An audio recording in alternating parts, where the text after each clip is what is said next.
You ever say something to a woman and suddenly her eyes change? She leans in, her voice softens. You hit a nerve, not with cheesy lines, but with power. Real masculine energy, disguised as a compliment. Most guys don't even know these exist, but once you do, it's game over. Welcome to Stoic Reflections, the space where grounded masculinity meets emotional precision. Here we don't flatter to impress. We observe, we speak when it matters, and when we do, she listens. You've probably complimented a woman before, told her she's beautiful, smart, cute smile, and what happened? She smiled politely and moved on with her day. You became another forgettable voice in a crowd of simps trying to win her over. But here's the truth. Women aren't starving for compliments. They're starving for validation from a man they respect, and that's where 99% of men fail. They hand out approval like Halloween candy. There's no power in it, no presence, no tension. By the end of this video, you'll know the top 3 forbidden compliments that make women obsess over you. Compliments that stir something deep in her gut, that make her look at you, not as a boy, but as a man with presence, control, and a dangerous edge she can't quite explain. This matters because most men give away power to get attention, but the men who know how to hold frame, who know how to wield words with surgical precision, don't chase attraction, they command it. This is about masculine communication, words as weapons, compliments not to flatter, but to lead. And here's what guys get dead wrong. They think compliments are supposed to make her feel good. Nah, the right compliment makes her feel seen, makes her question how you figured her out, makes her wonder who the hell you are and why she wants your approval so badly. Now listen carefully, because this is where dominance begins. The first forbidden compliment: you're more dangerous than you look. That's not about beauty, that's about depth, mystery, edge.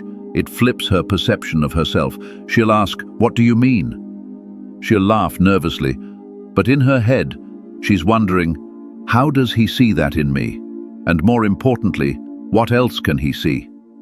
You're not saying it for effect, you're making an observation like a man who studied people, and her mind, it's spinning. Her ego feels both flattered and challenged. That's tension. That's what ignites attraction. And stoicism, it's right here. Calm voice, steady eyes.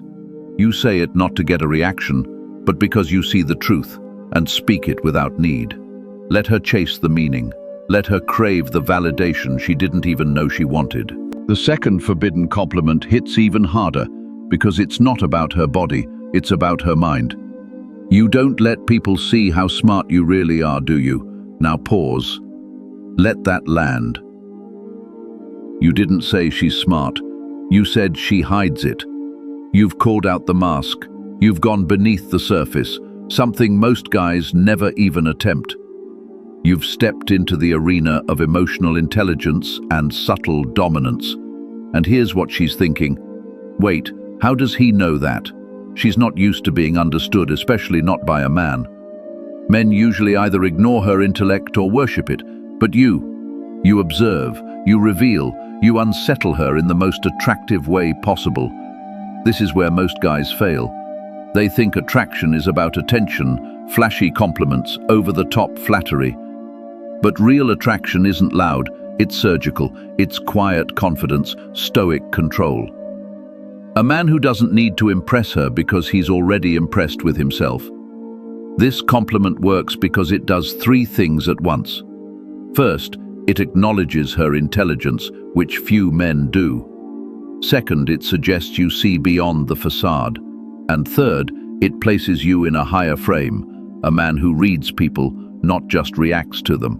Women are emotional creatures, but the man who understands how to stimulate thought, how to create curiosity without giving everything away, he lives rent-free in her head. Days after you've said it, she'll still be thinking about it, wondering what you saw, wondering what else you see, wondering how the hell you noticed. Now tie this back to Stoicism. Epictetus said, "We have 2 ears and 1 mouth, so that we can listen twice as much as we speak." This is that principle in action. You observe, you listen, you wait, and when you speak, it lands like a hammer. not because it's loud, but because it's true. You're not giving a compliment, you're holding up a mirror, and the more accurate that mirror, the more magnetic you become, not because you're trying to seduce her, but because you understand her in ways she doesn't even understand herself. And when a man does that, she doesn't just want him, she respects him. Now listen closely, because this third compliment, it's not just forbidden, it's lethal when delivered with calm confidence.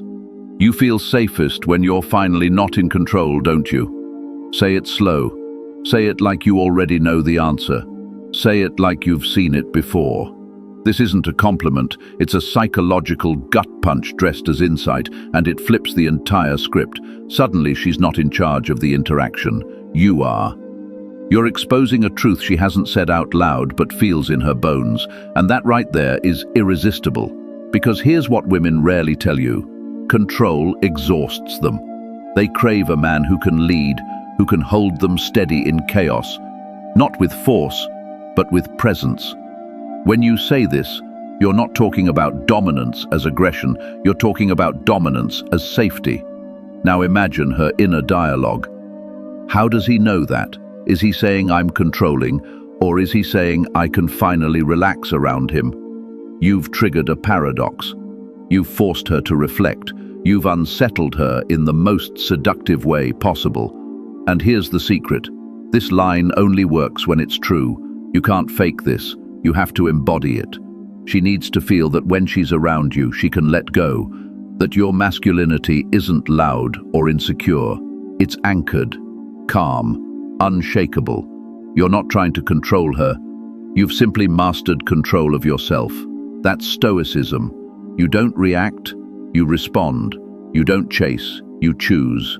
You don't seduce, you reveal. Most guys try to impress women by proving value, but this flips the frame. Now she wants to prove herself to you because you've seen a side of her no one else saw. And you did it without breaking eye contact. She'll be hooked, not just because of what you said, but because of what you didn't say. You left the space open, you didn't explain it. You let her mind run wild. And in that silence, she felt your strength. Real power doesn't come from being loud, it comes from restraint, from certainty, from knowing who you are and letting her feel it without ever having to prove it. Now here's the part that separates the men from the boys. You've got these 3 forbidden compliments, you know how to deliver them, but if you don't live them, if you don't become the man who owns these words, they're worthless. This isn't about tricks, it's not about manipulation, it's about stepping into the version of yourself that women respect instinctively. The version that doesn't need approval, doesn't beg for attention, and doesn't get thrown off when she tests you. Because she will test you. She'll challenge your confidence, push your buttons, go cold, just to see how you respond. That's not because she hates you, it's because she wants to feel your edges. She wants to know if you're solid or soft. And if you react, if you try to win her back with more compliments, validation, and chasing, you lose the frame. But if you hold, if you remain composed, she'll feel it.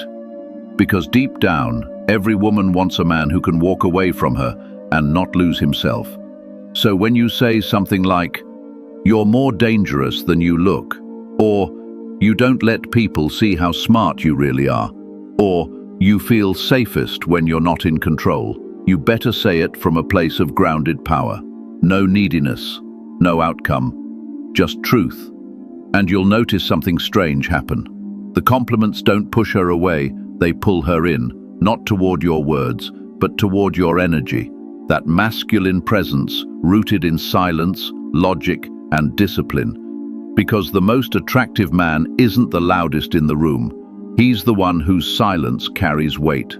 The one who doesn't flinch when challenged. The one who sees the game but doesn't play, unless it's on his terms. You want to apply this? Stop talking so much. Watch her, study her, compliment her with your awareness, not your need for validation. Make her feel like she's been seen by a man who doesn't need her, but chooses her.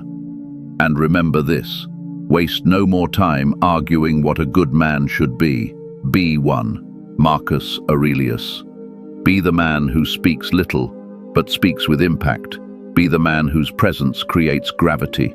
And when you give a compliment, make sure it's one she'll never forget, not because it flattered her, but because it exposed her.